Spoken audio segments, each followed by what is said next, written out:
Assalamualaikum warahmatullahi wabarakatuh. Selamat pagi dan salam sejahtera untuk kita semua. Selamat datang saya ucapkan kepada praktikan yang hari ini akan melaksanakan praktikum mata kuliah urinalisa dan cairan tubuh. Perkenalkan, nama saya adalah Nurul Anggrieni. Saya adalah salah satu tim pengajar untuk mata kuliah urinalisa dan cairan tubuh. Hari ini kita akan melaksanakan praktikum urinalisa secara makroskopis, mikroskopis, dan kimiawi. Sebelum melakukan pemeriksaan, ada beberapa tahapan yang harus kita lakukan. Yang pertama adalah secara praanalitik, yaitu persiapan sampel dan bahan.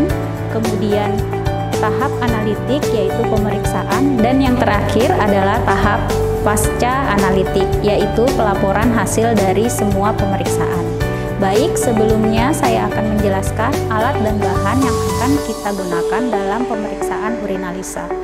Baik, saya akan menjelaskan alat dan bahan yang akan kita gunakan dalam pemeriksaan urinalisa.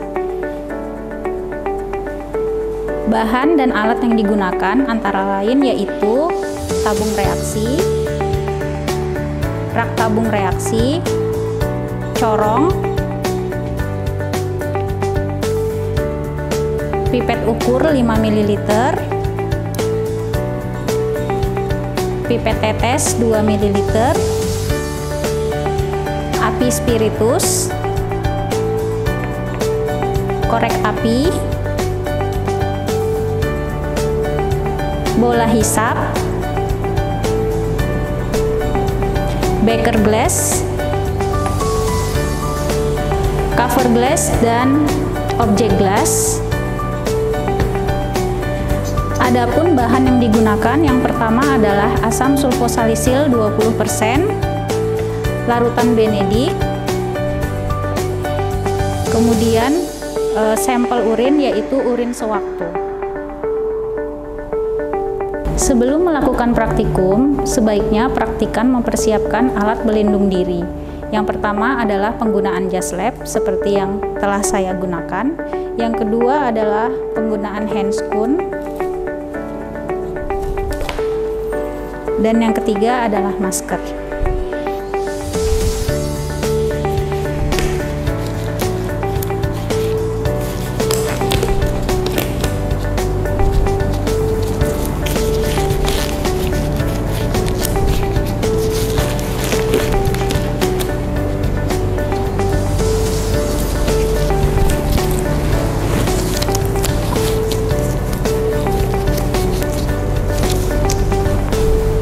Setelah mempersiapkan tahap praanalitik, yaitu persiapan alat dan bahan, selanjutnya adalah tahap analitik, yaitu pemeriksaan.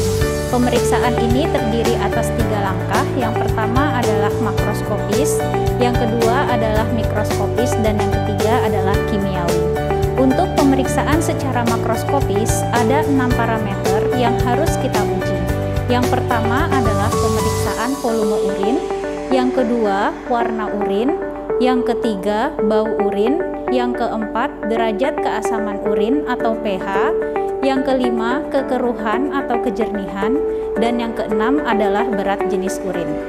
Baiklah, saya akan memperagakan bagaimana cara melakukan pemeriksaan secara makroskopis. Baiklah, saya akan melakukan pemeriksaan urinalisa secara makroskopis. Pertama adalah kita untuk mengetahui berapa volume urin yang akan kita periksa. Yang perlu dipersiapkan adalah tabung reaksi yang memiliki skala, ukur, kemudian corong. Selanjutnya adalah kita tuang urin dari pot atau wadah ke dalam tabung reaksi yang berskala.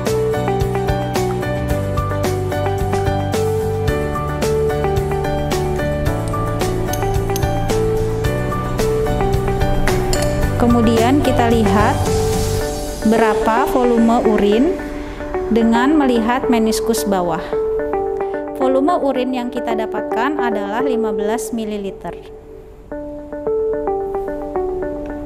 Selanjutnya, tahap yang kedua adalah melihat warna urin. Dari tabung urin ini dapat kita lihat bahwa warna urin adalah kuning dan kejernihannya adalah jernih. Kemudian selanjutnya adalah pemeriksaan bau urin. Untuk bau urin bisa kita lakukan dengan membuka masker, kemudian menghidu atau menghirup bau dari urin. Urin normal biasanya berbau amoniak. Dari proses ini kita tahu bahwa urin ini berbau amoniak.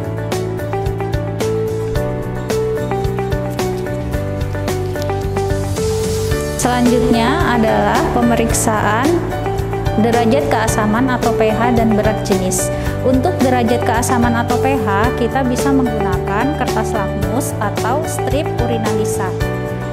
Dan untuk pemeriksaan berat jenis, sebenarnya ada beberapa metode yang dapat kita lakukan. Yang pertama adalah menggunakan urinometer, kemudian yang kedua menggunakan strip urinalisa. Pada praktikum kali ini, kami akan menggunakan strip urinalisa untuk melakukan pemeriksaan derajat keasaman atau pH dan berat jenis urin. Yang pertama adalah kita buka dulu reagen stripnya. Dari reagen strip ini, kita dapat melihat indikator warna dari perubahan yang ada. Kemudian kita buka tutup botolnya.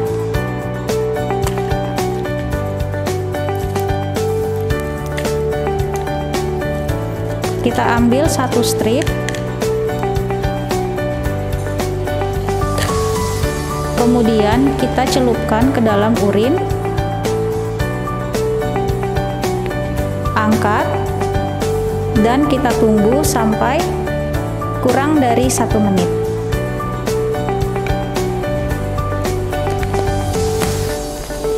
Setelah 1 menit, kita harus segera membaca perubahan warna yang terjadi pada strip urin ini dengan menggunakan indikator warna. Setelah 1 menit, kita lihat dan bandingkan dengan indikator yang ada di botol reagen strip. Kemudian kita lihat dan catat hasil dari derajat keasaman atau pH dan berat jenis urin.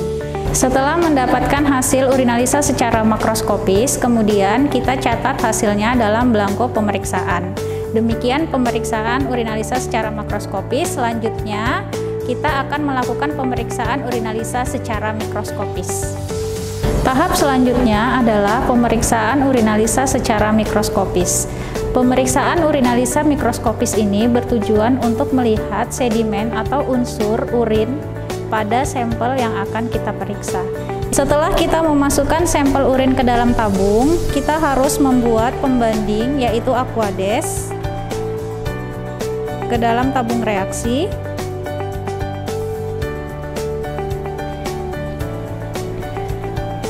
Hal ini bertujuan agar pada saat sampel urin disentrifuge, tabung reaksi menjadi seimbang.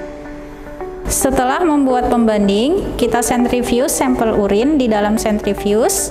Pertama, kita buka tutup sentrifuge, kemudian kita letakkan sampel urin dan sampel pembanding.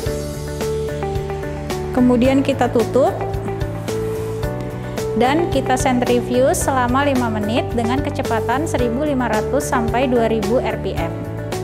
Setelah 5 menit, kita buka sentrifuge, kemudian kita ambil sampel urin yang tadi telah disentrifuge. Kemudian kita buang supernatan urin dan kita ambil endapan dari urin ini. Sebelum kita melakukan pemeriksaan di mikroskop, kita pipet terlebih dahulu endapan dari sampel urin tersebut. Kemudian kita letakkan 1 tetes di atas objek gelas.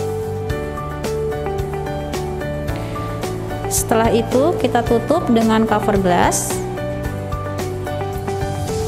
Dan sediaan untuk sedimen urin siap untuk dilakukan pemeriksaan di bawah mikroskopis.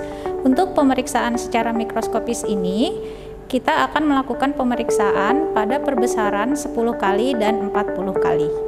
Tahap Laporan hasil urinalisa secara mikroskopis dapat dilaporkan dalam dua bentuk. Yang pertama adalah lapang pandang kecil, yaitu perbesaran 10 kali, dan lapang pandang besar, yaitu perbesaran 40 kali.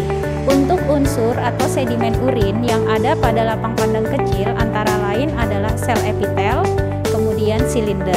Sedangkan untuk lapang pandang besar pada perbesaran 40 kali, kita dapat melaporkan yaitu sel eritrosit atau sel darah merah di dalam urin, sel leukosit yaitu sel darah putih di dalam urin, kemudian kristal, baik itu kristal normal maupun kristal abnormal, kemudian bakteri, jamur atau sel ragi, spermatozoa, sisa-sisa makanan, dan yang terakhir adalah lendir. Demikian pemeriksaan urinalisa secara mikroskopis. Selanjutnya adalah pemeriksaan urinalisa secara kimiawi. Pemeriksaan urinalisa secara kimiawi dapat dilakukan dengan menggunakan beberapa metode. Yang pertama adalah pemeriksaan glukosa urin atau yang kita sebut sebagai reduksi. Untuk pemeriksaan kali ini kita menggunakan reagen Benedict. Selanjutnya adalah pemeriksaan protein urin. Yang kita gunakan adalah reagen asam sulfosalisilat 20%. Pertama, kita memipet reagen Benedict sebanyak 5 ml.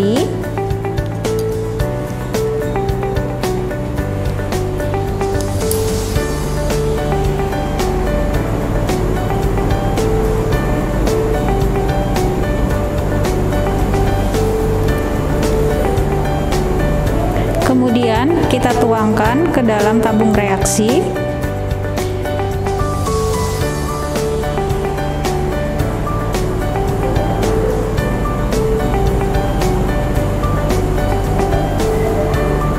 Begitupun dengan tabung yang kedua. Kita pipet reagen Benedict sebanyak 5 ml.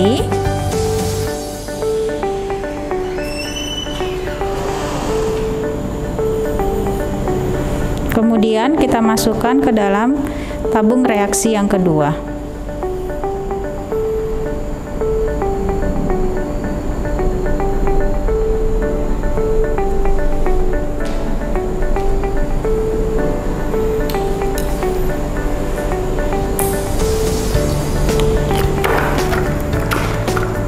Tabung reaksi yang kedua ini berfungsi sebagai pembanding dari warna yang terjadi pada saat sampel bereaksi dengan reagen Benedict. Selanjutnya adalah kita pipet sampel urin. Kemudian kita masukkan sebanyak 8 tetes ke dalam tabung reaksi 1.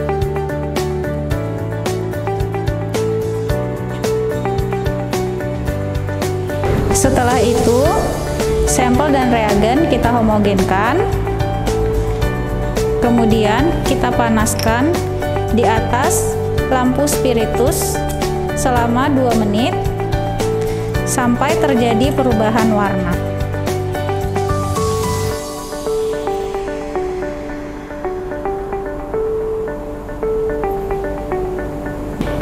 Kita bandingkan dengan tabung yang kedua sebagai pembanding warna.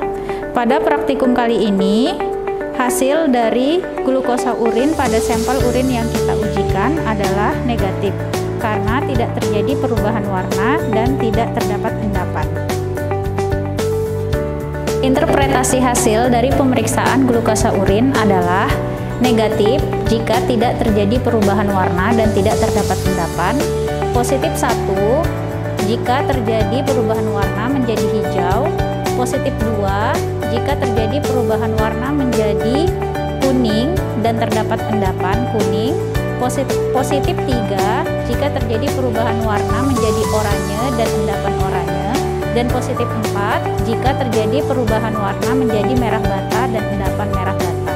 Demikianlah pemeriksaan glukosa urin pada urinalisa secara kimiawi. Selanjutnya adalah pemeriksaan protein urin menggunakan asam sulfosalisilat 20%. Pemeriksaan yang kedua adalah pemeriksaan urinalisa secara kimiawi untuk mengetahui protein urin. Pada kesempatan kali ini kita akan melakukan pemeriksaan dengan metode asam sulfosalisilat.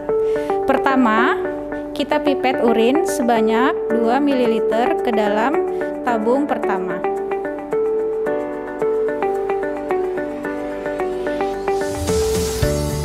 Kemudian kita pipet 2 ml urin ke dalam tabung kedua.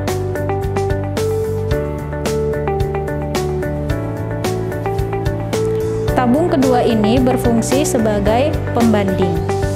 Selanjutnya, kita masukkan asam sulfosalisil 20% sebanyak 8 tetes ke dalam tabung pertama.